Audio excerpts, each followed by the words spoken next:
Welcome to the life of the party. It's great to have you here.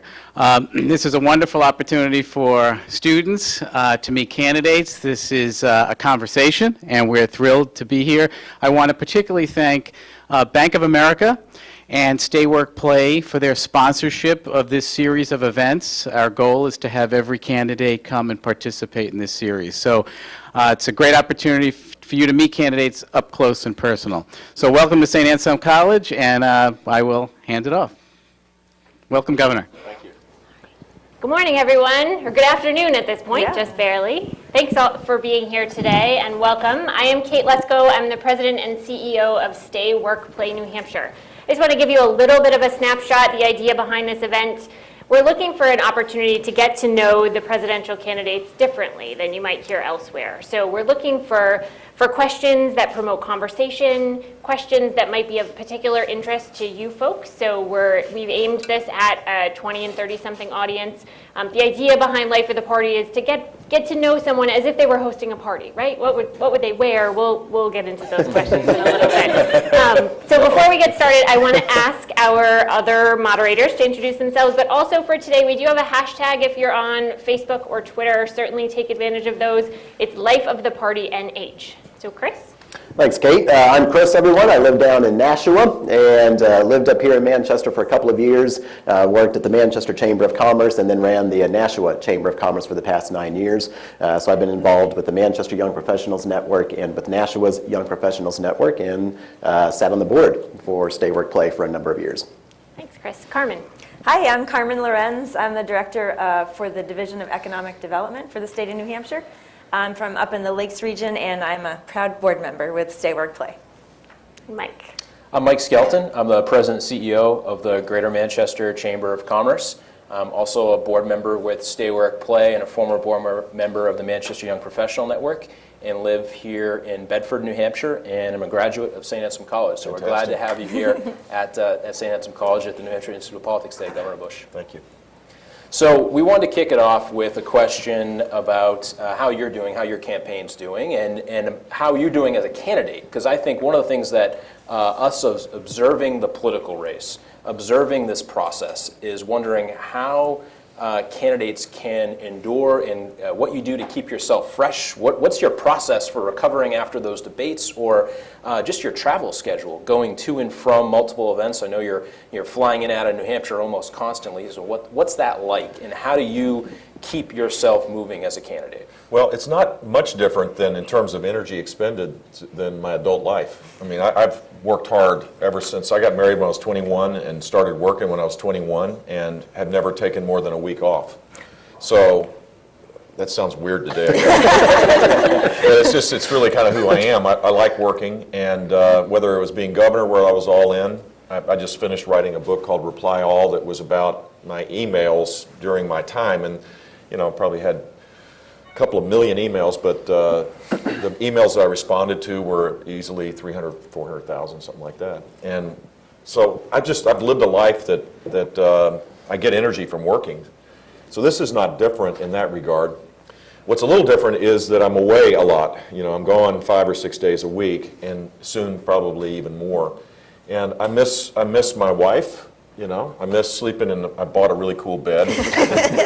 Things that now I take for granted. I got a really good bed. I mean, this is a bed that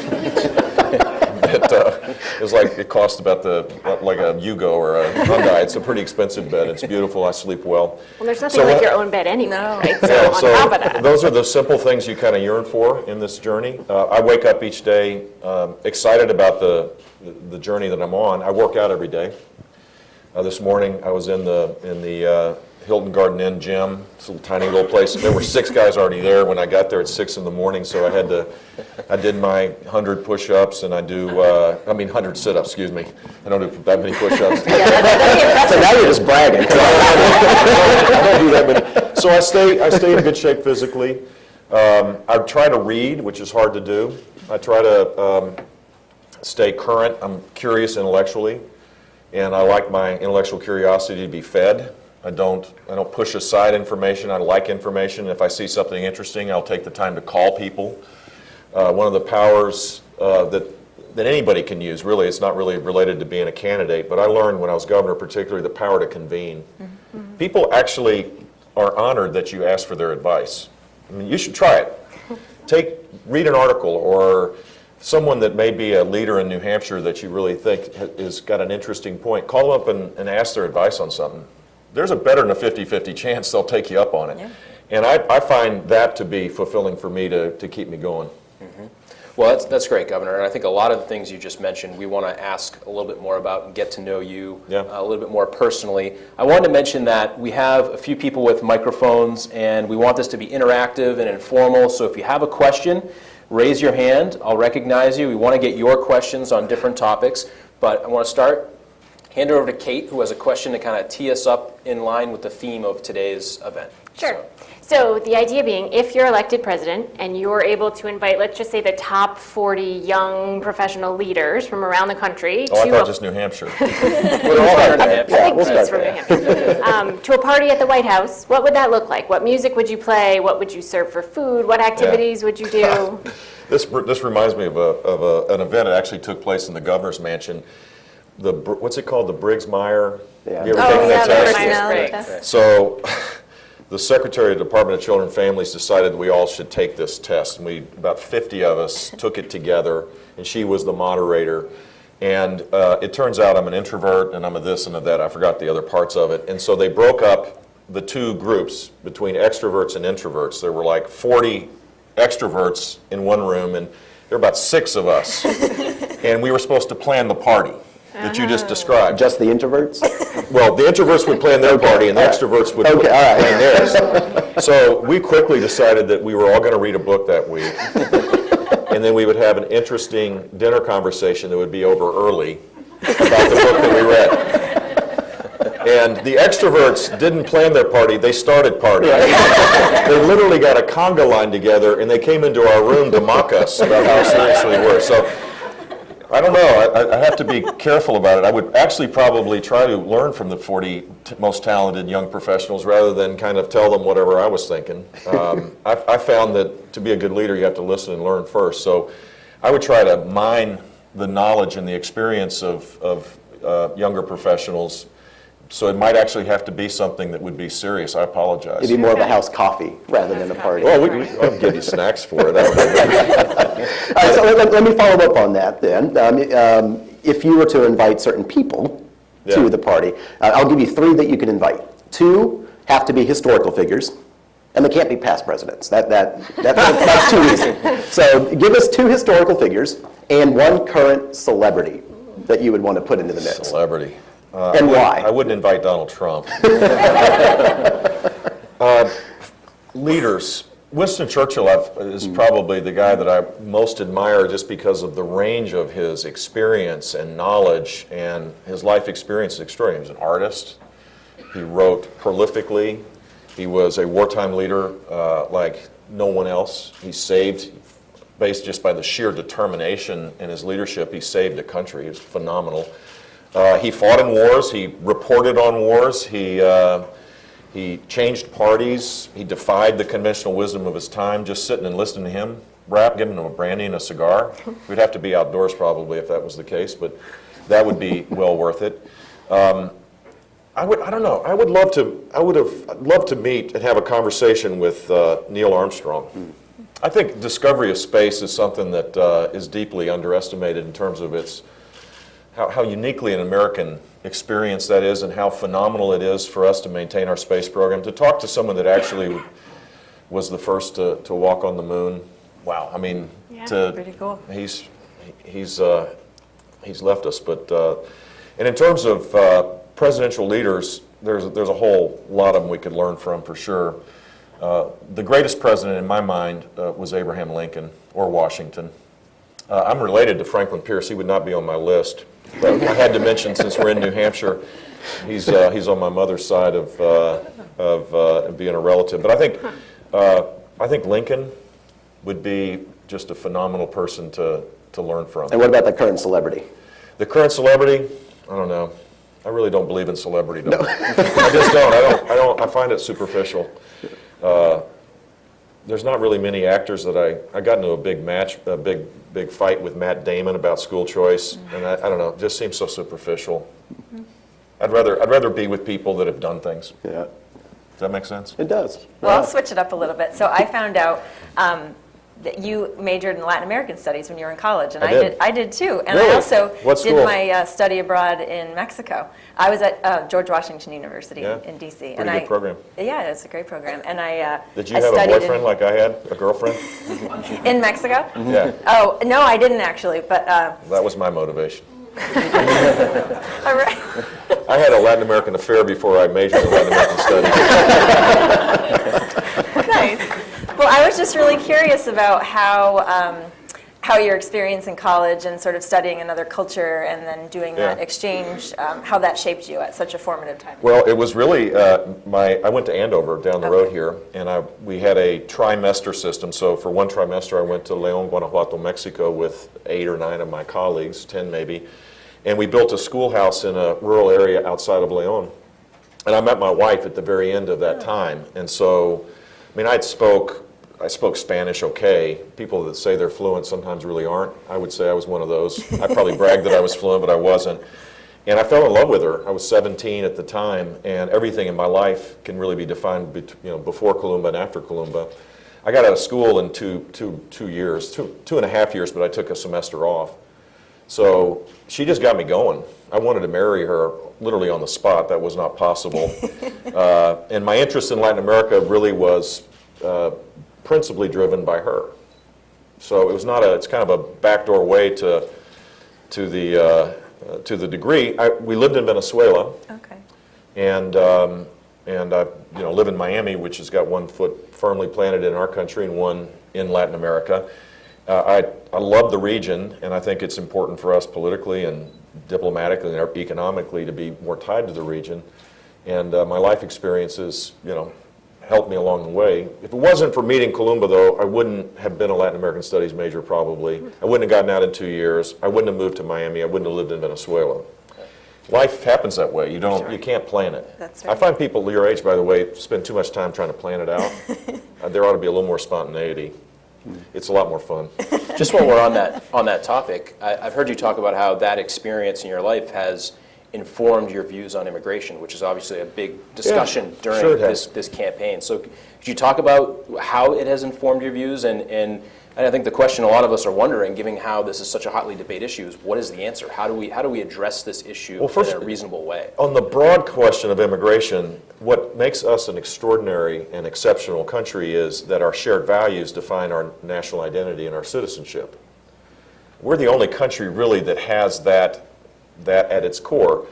In most countries, it's race that defines it. The Japanese are Japanese.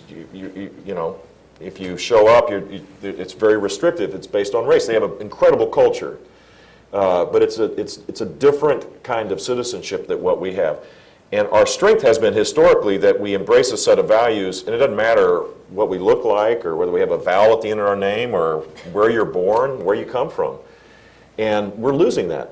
So the immigrant experience is part of our heritage, and it's been really a reason why I think we're the most creative country in the world and the most innovative. We lose it because we don't control the border. We lose it because the rule of law doesn't seem to apply like it should. And we lose it because we now have political leaders that like to divide us up in our disparate parts. Is there a set of common values now that define American citizenship? We have to have a much stronger belief in our heritage, our past.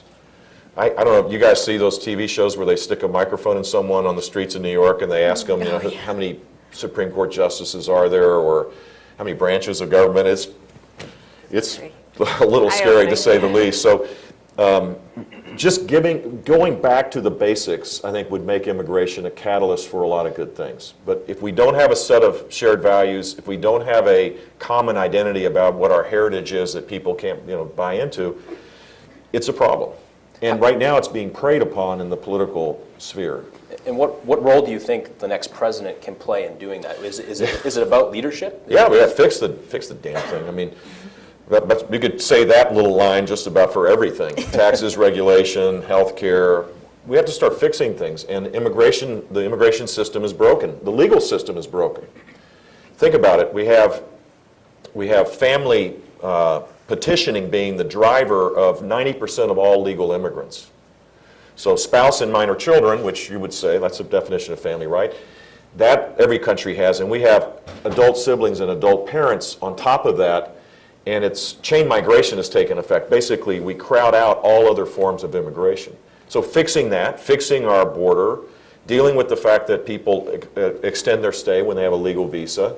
We now have to look at the threats of terrorism and deal with that. We have, the visa waiver program for European countries principally, and some Asian countries allows for expedited entry into our country. Well, now, we have citizens of Europe that are, pledge their allegiance to Islamic terrorism. And we should not make it easy for them to come in, so that we have to adjust our laws going forward. But to protect our legal immigration system, we have to make sure that coming here legally is a lot easier than coming here illegally. And that's what's been missing in the last few years, and we have to restore that.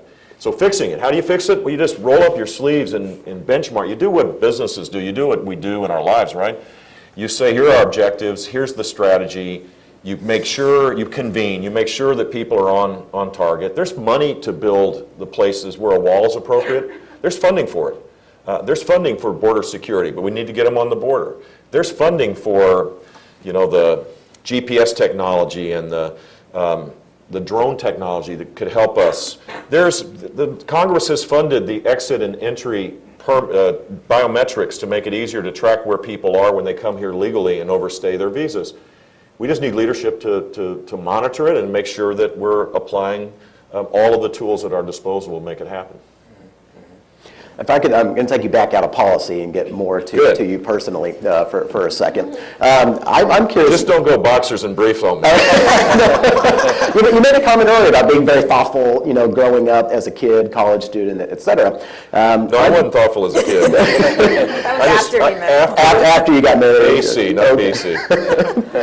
I was a big fan of the Hardy Boys books growing up. I'm curious what you would have read when you were a teenager and in college, et cetera, and then beyond. And would you consider any of the books that you read really formative? The books that had the biggest impact on me were the books that my Spanish teacher, Angel Rubio at Andover, required me to read, because not only they were the great works, I had to read Cervantes and Miguel Unamuno, these extraordinary writers, and I didn't think I could do it. I don't even remember what the books were about, to be honest with you. Just the fact that I could read it was like, wow, I'm actually capable more than I thought I was. I was capable of doing things I couldn't, they pushed at this school. It was like a gigantic root canal. I had a headache the whole time. It's so hard. But ultimately, I figured out how to do things. And so whether it was reading, the Cervantes book was like 600, 700 pages long in Spanish. When I started, I didn't think I could finish it. And when I finished it, I said, well, maybe I can do calculus. Yeah. That kind of experience has had a lasting impact on me, because I think everything we do, we should be raising expectations on ourselves and others, rather than lowering expectations to excuse away why people aren't achieving what they could achieve. The books I read now are all over the map. I read mostly to learn. I'm reading the biography of my dad. Surprise, surprise there. Anything surprise you? Yeah. Yeah, actually, there are things I didn't know about. He had a diary, and he was pretty disciplined about writing in it. And he had doubts about himself, doubts about where he was in life that I never saw. I always saw him totally in charge. I idolized the guy. So it was an interesting insight that he was a human being, upset when he lost and happy when he won. It's kind of strange, but when you're a son of someone, you don't get those kind of insights.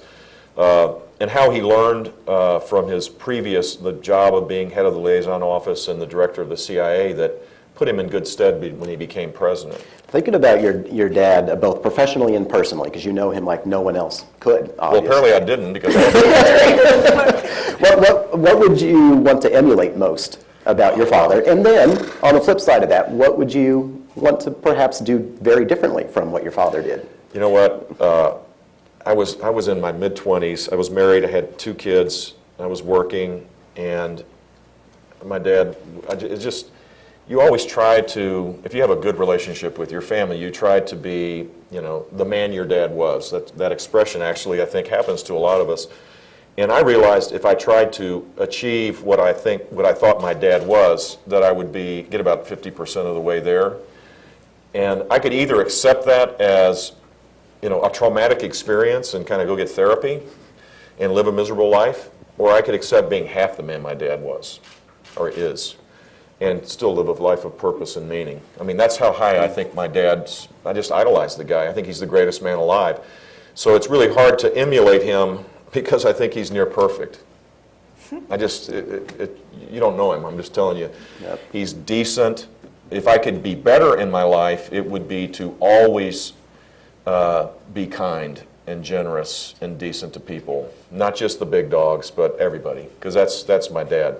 He treats the person, that is serving in a hotel the same way he would treat a head of state. And just to be grounded that way, everything else kind of flows from that. And not worry that strength is not defined by the volume of your voice or, the outrageous things you say. It's the fortitude and the integrity that you show when people aren't watching. So I can't think of anything that I would not want to be like my dad. I can promise you that. Go ahead. I have another question, but I see we do have a hand up in the audience. Do we have some questions? Do you have the Yeah, microphone? Can you bring that? Yep, right there. Hi, thanks for taking a question about federal contractors. So right now, if you're a federal contractor, you can lobby the government with money. You were paid by the government to do that job to get more money. And I was wondering if you would support a requirement that federal contractors disclose all their political spending. Yeah, Lobbying I think activity. there ought to be total transparency about lobbying. It ought to be posted on the internet who you've seen, whether it's a top staffer or an elected official within 24 hours, and the monies you use to lobby and the monies you use to provide support for campaigns ought to be completely transparent. Another question right over here. Hi, Governor. My name is Steve Singlar. I'm with Single Digits. How are you doing today? I want to ask your advice. Uh-oh. Just kidding. So I've seen you a couple of times now, and what's interesting is sort of you're very personable. You clearly know a lot of the issues. You have a lot of good experience. And as we get to the issues, I saw you yesterday, as a matter of fact, and I was really impressed with the way the conversation went, how you worked the crowd. Everyone was really into it. You were really in the den of the Democrats, too. I don't know if you knew that or not. But at the end, two words came up, gas and oil.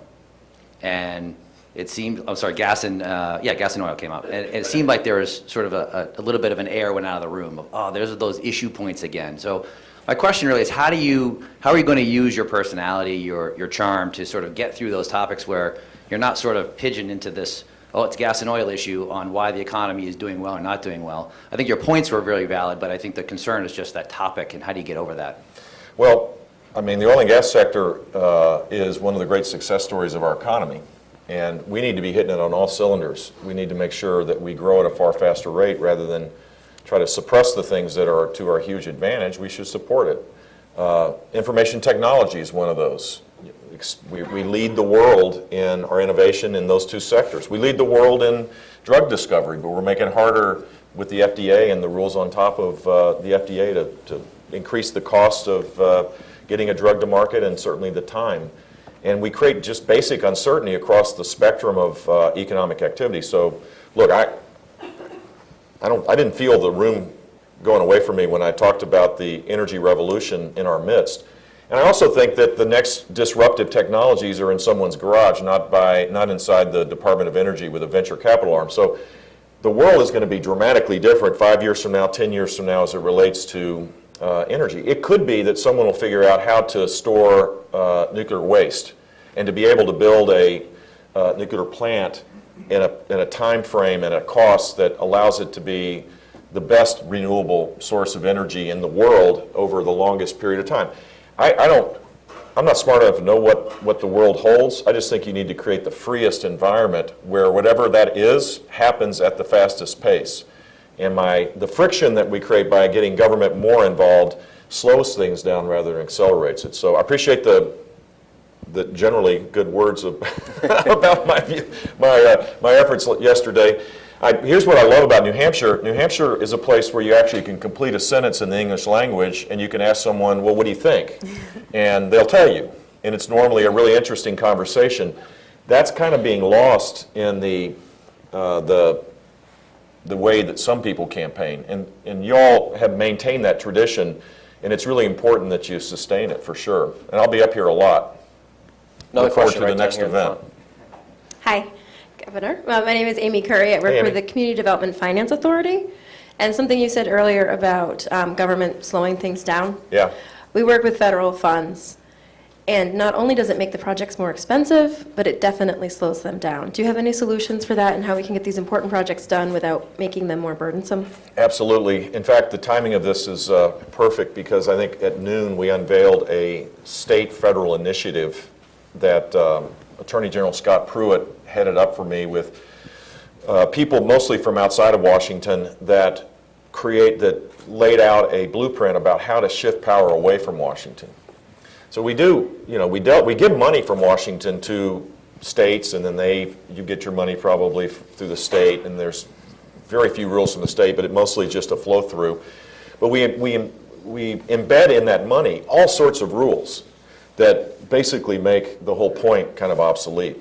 Whether it's Department of Transportation money, where now costs are probably 30. If you didn't have the federal rules as it relates to how to build a road, you could save 30%, and you could probably accelerate the time to build a road by about 30%, if not more. To build infrastructure in the United States today to get a permit, or the myriad of permits from the federal government, can take 10 years rather than 2 years. We couldn't build the interstate highway system anymore. And so across the board, I think the answer, wherever possible, is to assume that states and local governments actually care about the constituents and their mission. Maybe more than the federal government, rather than the opposite, because people in Washington think, well, we're going to have a race to the bottom. The minute you free up money and don't create a bunch of rules around it and just give the money to the states and allow them to decide what to do with it, somehow the states don't have the interest of their constituents at heart. And just imagine what it could be if the money came and say it was a fixed amount rather than a growing amount, but you didn't have the rules that you had to comply with and the forms you didn't have to fill out. That's the mission of this federal state initiative, both in terms of rulemaking and spending. And what we have proposed is creating block grants for Medicaid, block grants for the CBDG money, which is I think what you're getting, block grants for Department of Transportation monies, and create a relatively fixed cost for the federal government in terms of the money coming down, but eliminate the rules. So you could actually do what everybody should have the chance to do in life, which is to answer the following question. If we weren't doing it this way, how would we do it? That is where the fun part of life comes. If you have the ability to answer that question and really have the chance to start anew, think of how much innovation could take place. And I think that's what we need to do. Our government in Washington operates as though it's 1975. So in the time we have left, I know we want to jump around to a few other issues, maybe some more personal questions, young professional issues. I just want to ask one more policy issue, and certainly one that's tied to kind of the news of the day. With recent events, national security and foreign policy have really taken center stage in this race. And what do you view as, is ISIS the most serious external threat to the United States right now, or is there multiple layers to this that we need to consider? Well, I'd say there's clearly more than one threat. We have the threat of nuclear proliferation. We don't talk about North Korea. People just joke because the guy wears funny clothes and that's it, but they're actually testing their capabilities. And whether they have the capability today to strike the west coast of the United States or not is in question, but they might. That's a serious question. Pakistan's ability, if there's a regime change there, if they lose their stability, could be a challenge.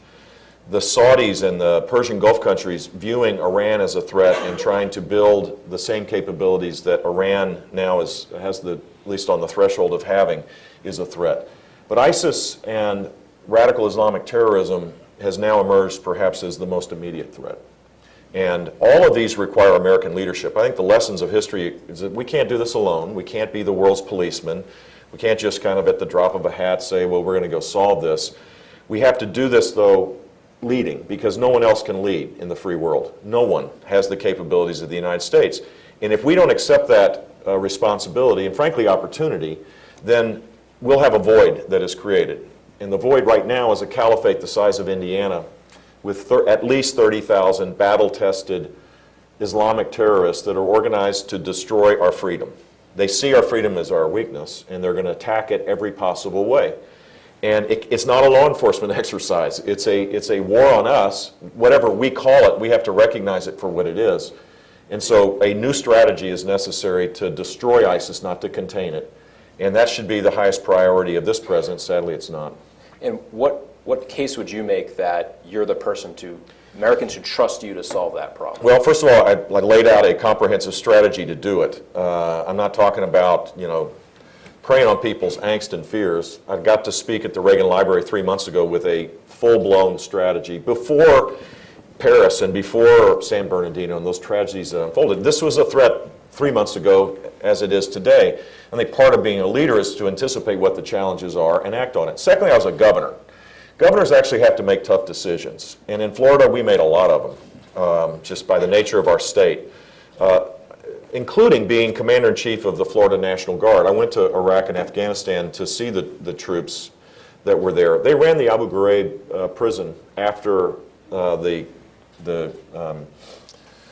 problems that existed. We came in, our guys came in, 14-hour days, 13 to 14-hour days in 95-degree heat. These are police officers and firemen and pharmacists and accountants that did this because they loved their country. And I provided support for every one of those in every way possible. I called all of the Floridians that died in the line of duty that I could. And I think I have an understanding, just having a front row seat to watch other presidents, just a unique circumstance here, that what it is to be commander-in-chief and what it is to the seriousness of the job. It's a serious job. It's not a job that you can take lightly. You can't. The language of a president really matters. And in a political environment that's really heated, it's a slight disadvantage to recognize the constraints. You can't just talk trash. Think about the president's problems that he has faced. The red line, that's a disaster. And he talked off teleprompter, I'm sure. I'm sure that was not vetted by the National Security Council. That was an effort to try to be strong. Or that Russia was a regional power and 30 days later Ukraine was invaded by the Russians. Or that the much vaunted reset button to make his administration look different than his predecessors, and then nothing to follow up. Or the pivot to Asia. Grandiose language in a campaign or as President of the United States is something that doesn't help. A leader has to lead and has to be serious about doing it. And I think I have those skills and I have the life experience to make me a commander-in-chief, not a divider-in-chief or an agitator-in-chief. All right, I'm going to switch gears for us here. Yeah, let's get back to it. So aside from wanting to be president, what is on your personal bucket list? Wow. Can I tell you another story real quick? Sure. Wikipedia, someone, whenever when you have to introduce someone, you go to Wikipedia normally, right? I do, and so did this guy. He didn't know me, so I was trying to find something that I had in common with Jeb Bush. And so I went to Wikipedia, and I found that he had a secret desire to be a Hollywood actor and that he was an avid rock climber. Neither of which are completely true. And apparently there's a game that goes on in Wikipedia where people that have a lot of idle time play a game with their friends to see what they can get into Wikipedia sites and see how long they can stay. And they play a game, the one that says the most interesting thing, wins points or something. It's a great game. I'm in the league. So this guy, I had to admit it, I had no interest in being a Hollywood actor, and none. And I'm from Miami. I mean, the largest mountain in Miami is Mount Trashmore. And I'm not going to climb that. So my bucket list, I don't know. Places you want to see? I've seen hobbies. Almost everything around the world. I want to see my grandkids grow up. I love my grandchildren, and it's the coolest thing to see them grow up. I can't wait for Georgia's high school graduation. The things that we all take for granted, are becoming more and more powerful and meaningful for me now that it's the second time around. I was going so fast the first time around that I think I missed some of the really cool parts of your children's development. What is your favorite thing to do with your grandchildren? I like Sunday Fun Day. I like cooking out on the grill and watching them play. I like, Georgia's got an incredible imagination, and Vivian's right behind her. They live in Miami. My two other grandkids are in Austin. I just like hanging out with them because I don't see them every week. But every Sunday I get to be with my grandkids, and it's a great way to be centered because they don't really care how I'm doing in, Iowa. I think they care how I'm doing in New Hampshire, just for the record. Governor, you're looking to win the Republican nomination and then go on and hopefully, obviously, win the general election. Yeah. In order to do so, you're going to have a very strong Republican base behind you and then be able to appeal to a lot of independents and hopefully Democrats. But in order to get a strong Republican base, you have to be able to identify with the Republican voters. And as a Republican myself, and a relatively young one, I'm a little concerned that the Republican Party, has been sort of moving away from young voters rather than helping to bring them into the fold. What do you think the Republican Party is doing well to attract young voters, such as myself, and what do we need to be doing better? Well, I think the Republican Party is doing better embracing the communication technologies that are so important for millennials and younger people in general. We're catching up, which is good. I think our message is better when we are hopeful and optimistic and when we talk about the future, not how bad things are today, but how they can be made significantly better. Because we're on the verge of the greatest time to be alive, but we have these barriers that if we break through, we'll see it. More and more people will see it, and as such, we'll be more optimistic. And I think young people can play a constructive role in that. I think we also have to recognize that the big elephant in the room as it relates to, for young people, are the fact that we've not fixed the entitlement problems in our country. And I find it remarkable that there's not enough anger amongst your generation, to be honest with you, because if we do nothing, you're not going to get anything. I mean, the power of compounding just overwhelms how we fund anything. We're not going to have community development block grants, I can promise you that. So-called discretionary spending will be eaten up. Our military will be gutted. The growth of Medicare, Medicaid, Obamacare, and Social Security, which is not an entitlement, but a retirement, supplemental retirement system, the unfunded liabilities are in the tens of trillions of dollars. And if we don't start fixing that now, it'll be harder and harder to do it. So that, to me, is the one way that we should be able to connect, is to say, look, we're going to give you opportunity by fixing the sins of the past. And I don't know if that's going to resonate among young people, but it should, if you think about it, because without fixing that, you're left with a bill that is not going to be able to be paid. So I don't know. We're all in. I mean, we have 300 different college campus organizations. We have a YP effort, we call it, which my sons are heading up, and we're making good, steady progress across the board politically. But I think on the issue side, it's got to be focused on the economy and focusing on how fixing the part of government that is completely broken. So unfortunately, we're running out of time, but I'm going to turn it over to Kate, who has one final question to kind of wrap things up. Sure. So today's theme was Life of the Party.